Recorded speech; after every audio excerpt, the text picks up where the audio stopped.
tentang buat yang dipubut oleh orang badal nyan istilah di taglim nyo tak bicara jalur yang betul hana gepakai badal haji dan umrah panjang dah kekun badal haji mentang umrah elok dalam tetapi benar yakin orang yang pubun gecen-cen kedua ke bab mazhab lain bab pendapat lain lon orang terhormat orang Aceh yang katinggal hidup orang yang jauh badal haji gekun nyo tengku pubut umrah be haji mandang ke orang si lon gitu oh orang yang kena pubut ente gak nyantu berbaju ilung dirun dengar umrah kena pendapat sunat gak maju ilung 100% yakin karena udip gak nyan di tanah Mekah untuk minta pengrat badal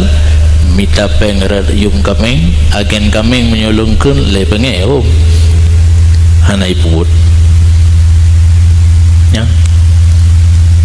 memang nak khilafnya mu'tabar ataupun hana yang nyahe berkhilaf antar madhab lain madhab hitanya yang juk madhab Syafi'i yang pubut kagedeng ba madhab lain yang dengannya madhab lain nasah lah karena madhab yang talbiyahnya kantunan wajib begitu tanid wajib baca talbiyah paling kurang lege rumit masalah ji maka jalur yang mulus karena turah yang hui haji kiran but hanali tawaf dan sa'i untuk umrah iluk lam tawaf sa'i untuk haji tapi kenang dam jadi tajuk badai haji berarti orang